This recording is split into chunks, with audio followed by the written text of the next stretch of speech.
और अभी इसी चर्चा के दरमियान हमारे साथ वो कोच भी हैं, जैसा कि अभी बहन खुशबू जी के द्वारा आपने सुना कि उनकी कितनी तारीफ़ की गई, और जो खुशबू निसार जी के पिताजी हैं उन्होंने भी बताया कि जैसा कि लोगों में तमाम भ्रांतियाँ चलती हैं कि हिंदू, मुस्लिम, सिख, ईसाई वाली तमाम तरह की जो बातें होती हैं, और आज कहीं ना कहीं वो उन लोगों की गालों पर एक तमाचा है कि ये जो हमारे सामने सर बैठे हैं, जो इनका धर्म है वो मुस्लिम धर्म है, लेकिन किस तरह से बाखूबी इन्होंने अपने पिता होने का, बिल्कुल पिता होने का फ़र्ज़ इन्होंने निभाया है हमारी बहन के साथ। और आज जो ये मुकाम हासिल मेरी बहन ने किया है उसमें सर्वोपरि योगदान रहा हमारे सर का, और किस तरह से इन्होंने हमारी बहन को मोटिवेट किया। मोटिवेट करने के साथ साथ ही इन्होंने उनके हौसले बिल्कुल मजबूत रखे, उनको ट्रेन किया। तो किस तरह से इन्होंने इस चुनौती का सामना किया और इसमें अपनी भागीदारी निभाई, तो ये हम सर से जानते हैं।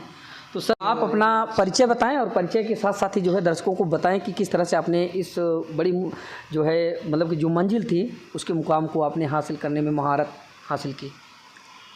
Thank you very much. मैं सबको मुबारकबाद दूंगा मेरी तरफ से और हमारे हैदराबाद की तरफ से जी, क्योंकि इलाहाबाद की बच्ची आज पूरे हिंदुस्तान में पहचाने जा रही जी, और मैं भी पहली बार इलाहाबाद आया जी, ये बच्ची के वजह से, और शायद पूरा हिंदुस्तान इलाहाबाद का नाम बहुत सारे लोगों को मालूम नहीं कि इलाहाबाद भी एक सिटी है। तो देखिए, मैं बहुत सारे फाइटर्स को ट्रेन करता हूँ। मैं इंडियन टीम कोच हूँ MMA इंडिया फेडरेशन का, और ऑलरेडी मैं एक वर्ल्ड चैम्पियन ऑलरेडी दे चुका, फर्स्ट इंडियन वर्ल्ड चैम्पियन 2018 में। और ये जो मुकाम है, ये जो बच्चे ब्रॉन्ज मेडल या गोल्ड मेडल लाते, ये बच्चों का खुद की मेहनत है जो बचपन से कहीं ना कहीं दिल और दिमाग में ये लेके चलते। ये सबको दिखता कि 8 महीने, 10 महीने, 2 साल या 3 साल की मेहनत है, ये ऐसा कुछ भी नहीं है। इनकी मेहनत तकरीबन 18-20 साल जो भी इनकी एज है वहाँ से है, क्योंकि वो दिमाग में और दिल में शोले बोलते ना, अब एक वो दबा के रखना और एक वक्त में निकाल कर उसको इस्तेमाल करना, वो इनका पूरा जर्नी है। अब रही बात जो स्ट्रगल है, इंडिया में बग़ैर स्ट्रगल के कुछ भी नहीं मिलने वाला है, बिल्कुल, बग़ैर मेहनत के कुछ भी नहीं मिलने वाला है, क्योंकि आप हिंदुस्तान में हैं जी, यहाँ पे फैसिलिटीज़ की कमी है जी, ऊपर से लोगों की ताने बाजी चालू है और गवर्नमेंट के सपोर्ट नहीं है। ऐसे कई चीज़ें चैलेंजेस है, फिर सोसाइटी का प्रॉब्लम है। ये सब चैलेंजेस में कोई भी प्लेयर हिंदुस्तान के लिए कुछ करता बहुत बड़ा चैलेंज है, तो बहुत बड़ी बात है। देखिए सर, अगर बात करें तो सबसे पहली लड़ाई तो उसकी यहीं से शुरू होती है। हाँ, तो और इस लड़ाई से अगर वो जीत गया तो समझ लीजिए कि पूरा उसने जो है अपना मुकाम हासिल किया, क्योंकि सबसे बड़ी लड़ाई यहाँ से शुरू होती है दोस्तों। और बहुत बड़ी बात सर ने कही, तो उसका व्याख्यान मैं थोड़ा सा करना चाहूँगा। कोई भी स्पोर्ट का खिलाड़ी हो, सबसे पहली जो लड़ाई उसकी होती है वो अपने घर, गांव, परिवार, शहर, क्षेत्र, देश से शुरू होती है। वो क्यों? समाज के ताने बाने, उनकी बुराइयाँ, उनकी अवहेलना, और फिर उनके द्वारा तमाम ऐसे कृत्य जो उनको बिल्कुल मानसिक रूप से तोड़ के रख दे। इन सब सारी चीज़ों से जो पार पाया, तो वही जाकर स्पर्धा में जो है अपने आप को साबित कर पाता है।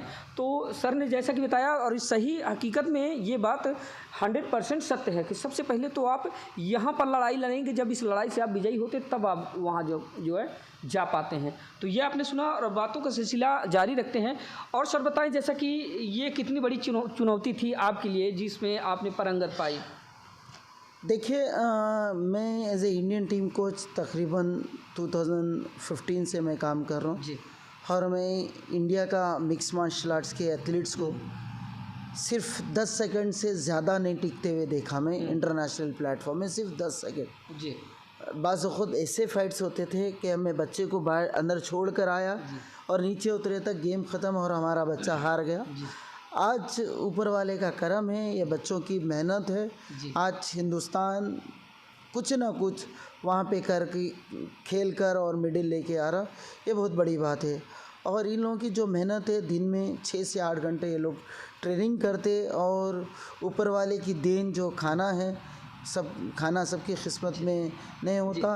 ये बच्चों को इतना खाना मिलने के बाद भी ये लोग 3-3 6-6 महीने चावल भी नहीं छीते, एक निवाला चावल नहीं खाते, और शुगर, हाँ शुगर नमक ये सब दूर रखकर जो सो पूरे टेस्ट को अपने मारकर जो सो एक मेडल लाते, ये आसानी की बात नहीं है। ये बच्चों का, मैं बोलता हूँ, ये बच्चे समझते ये ब्रॉन्ज मेडल है, मैं इंटरनेशनल खेल के आए।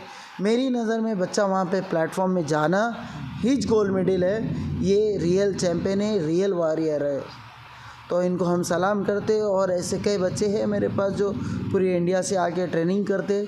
मैं उनको बरोबर मेरे बच्चों के सर का देखता हूँ और कोशिश करता हूँ, क्योंकि अभी बात हुई तो मैं ये बात को क्लियर कर दूँ कि भाई हिंदू मुसलमान वाला मामला जो आज माहौल ख़राब है हिंदुस्तान में, मगर मेरे दिल में जब भी कोई भी मेरे स्टूडेंट नया बच्चा कहीं हिंदुस्तान से कहीं बाहर से आता और कोई दूसरे कास्ट का है या दूसरे मज़हब का है, तो मैं सबसे पहले प्रीफरेंस उनको पहले दूंगा, क्योंकि बाद में ये नहीं आना कि वे खालिद सर मुस्लिम थे और हमारे को ट्रेनिंग नहीं कराए, हमारे को हाँ बेबहू माने। मैं ऑलरेडी, आप यकीन नहीं मानते, मध्य प्रदेश का एक बच्चा था मेरे पास, डेविड मस्कर है, वो बच्चा सिर्फ बैग उठा के हैदराबाद आया था, 2 टाइम नेशनल चैम्पियन है, उसका डाइट के भी पैसे नहीं थे, हम उसको प्रोटीन से लेके उसको रेगुलर यूज़ के कपड़े तक देकर उसको चैम्पियन बनाए। ऐसे कई बच्चे हैं, उड़ीसा से है, आपको मैं जानकारी में देना चाह रहा हूँ कि हमारे बाबा रामदेव का personal security guard Ravindra Kumar Haryana से, उसके फैमिली को लेके उसकी वाइफ डिसाइड करी कि वो ट्रेनिंग कहाँ करना, उसको एमएमए करना था। वो वाइफ से पूछा कि मेरे को एमएमए सीखना है, तो वो सर्च करके बोली तुम्हारे को एमएमए सीखना है तो सिर्फ हैदराबाद खालिद सर का सीखिए, वो अच्छे ट्रेनर है। अच्छा। तो वो भी आकर ये बताया सर, हरियाणा में हैदराबाद बोले तो एक छोटा, माफ़ी चाहता हूँ किसी को बुरा दिखा तो, पाकिस्तान की नज़र से देखते, मगर हैदराबाद में आने के बाद मालूम हुआ कि भाई ऐसा कुछ भी नहीं है, यहाँ पे सब एकता है, सब एक को एक चाहते, एक मदद करने के लिए तैयार रहते। तो मेरे को खुशी है, मैं एक ऐसे हिंदुस्तान, ऐसी कंट्री में मैं पैदा हुआ और आज हिंदुस्तान के लिए मैं सर्विस दे रहा हूँ। मेरे को गर्व है, यहाँ पे मोहब्बत ही मोहब्बत है, बस बाहर निकल कर आके देखने की ज़रूरत है। तो ये आपने सुना खालिद सर को, जैसा कि खालिद सर स्पोर्ट कोच रहे, और बता दें कि इनके 5 बच्चे भी हैं, लेकिन इनको देखकर आप बिल्कुल अंदाज़ा नहीं लगा पाएंगे कि सर मैरिड हैं या अनमैरिड। इनके 5 बच्चे हैं, बता दें। और जो इनकी दैनिक क्रिया है और स्पोर्ट को लेकर, मतलब कि डाइट जो है मेंटेन रखना, तो उन सारी चीज़ों को लेकर जो है बिल्कुल फिट हैं। और जैसा कि अभी इनका परिचय आपने सुना और इनके द्वारा बताई गई बातों को आपने सुना। और एक जो सबसे बड़ी बात है वो मैं सर से पूछना चाहूँगा, सर जैसा कि आपके जो मतलब जो आपका कोच ग्राउंड है या जो आपका स्पोर्ट ग्राउंड है, तो उसमें बहुत सारे बच्चे होंगे स्पोर्ट्स के, लेकिन मेरी बहन में ऐसी कौन सी खूबी आपको नज़र आई, क्या लगा आपको कि बहन आपको आगे ले जा सकती है या पूरे भारत को आगे ले जा सकती है? देखिए बच्चे तो तकरीबन मैं 2000 से ज़्यादा स्टूडेंट्स को ट्रेन करता हूँ मैं जी। बहुत सारे स्कूल्स में, मेरा जो खुद का एकेडमी है, फैसिलिटीज़ है, पूरा वेट ट्रेनिंग, कार्डियो, एवरीथिंग मिल जाएगा मेरे जिम में। मगर मैं बहुत सारे फाइटर्स लोगों को ट्रेन करता हूँ, 3-3 साल ट्रेनिंग करने के बाद उनका ग्राउंड जब ट्रेनिंग पे बहुत अच्छा परफॉर्मेंस रहता, अच्छा उनका स्टाइल देखेंगे तो बहुत गुड लुकिंग रहेगा, मगर वो जो रिंग में जाने के बाद, एरिना में जाने के बाद जो कॉन्फिडेंट लेवल रहता वो 70% डाउन हो जाता। मगर खुशबू के अंदर जो मैं स्पेशलिटी देखा वो ये है कि वो शायद ट्रेनिंग पे उसका 100% स्टाइल नहीं है, जो मुझे रियलिटी है, मुझे पसंद नहीं आता खुशबू का थोड़ा कहीं ना कहीं स्टाइल। मैं बोलता हूँ खुशबू ये स्टाइल मेरे को पसंद नहीं है, थोड़ा ऐसे स्टाइल में करो। मगर खुशबू के ऊपर मेरे को कॉन्फिडेंट इसलिए कि खुशबू जाने के बाद एरिना में जाने के बाद जो नहीं सीखी वो भी करके बताती हूँ। शेरनी है रिंग की, मैं इतना बताना चाहता हूँ कि वो किसी को नहीं पहचानती रिंग में, बस वो गए, वो अंदर गए, उठाई पटके, ऐसे गेम है उसका। तो बस ज़्यादा मेहनत, हम बाहर ज़्यादा मेहनत करते मगर अंदर मेहनत नहीं करना पड़ता रिंग के अंदर। दूसरे बच्चों को बाहर भी मेहनत करना पड़ता, फिर रिंग में जाने के बाद भी चल ऐसा कर, वो उसको सुने नहीं आता, समझ में नहीं आता। मगर खुशबू का नहीं, ये स्पेशलिटी है कि वो बाहर क्या करेगी नहीं मालूम, मगर रिंग में तो बस वो किसी को पहचानेगी ना। अच्छा। ये बहुत ख़ास खूबी है। चलिए ठीक है, ये खालिद सर ने बताया और हमारे साथ खुशबू दीदी भी हैं। शायद मेरे दिमाग में ये बात चली नहीं उस वक्त, और मैं पूछ भी लूँ कि जब दीदी रिंग में जाती हो तो उस वक्त इनके दिमाग में क्या चल रहा होता है, तो ये आप लोग भी जाने। और अभी हम दीदी से ही पूछते हैं कि उस समय इनके दिमाग में क्या चलता है, क्या सोचते हैं कि इसको किस तरह से पीटा जाए। चलिए ठीक है, बातचीत करते हैं। खुशबू दीदी, जैसे कि जब आप रिंग में उतरती हैं फाइटिंग के लिए, तो उस समय आपके जहन में क्या लगता है, क्या चल रहा होता है कि कैसे महारत हासिल की जाए? मैं ये सोचती हूँ कि मैं यहाँ किस लिए आई, इतने टाइम से मैं स्ट्रगल क्यों कर रही हूँ, इसी चीज़ के लिए कर रही हूँ। तो अगर आज नहीं तो कुछ नहीं, इसके बाद फिर कुछ नहीं, क्योंकि मैं बचपन से एक मतलब फ़ाइटर बनना चाहती थी। मेरे कोच ने इतना मेरे लिए मेहनत किया, अगर मैं आज नहीं कर पाऊँगी तो कल क्या करूँगी। अपने पास्ट को सोचती हूँ, जो भी मेरे चीज़ें हैं जो मैं बोल भी नहीं सकती यहाँ पे, वो सब चीज़ें इमेजिन करके कि नहीं, I have to prove it, नहीं तो यू आर नथिंग। मैं अपने आप को ही खुद पॉइंट्स देती हूँ। अच्छा। तो कभी ऐसा मौका आया जब कभी, जैसे कि रिंग में आप देखते हैं कि जब कोई खिलाड़ी होता है, जब ज़्यादा आक्रोशित हो जाता है तो वो नोच झपट करने लगता है, तो उस समय कभी ऐसा सिचुएशन आया आपके सामने कि यार अब तो लगता है इसको उठा के फेंक दिया जाए? नहीं, मैं तो उठा ही लेती हूँ। अगर ज़्यादा होता है तो रिंग में कंट्रोल करके उठाना। तो अभी मुझे 10 मंथ्स ही हुए रिंग में गए हुए, तो अभी जितना भी फाइट का मेरा एक्सपीरियंस रहा काफ़ी अच्छा रहा। तो हर फाइट से मुझे कुछ ना कुछ सीखने को मिला है।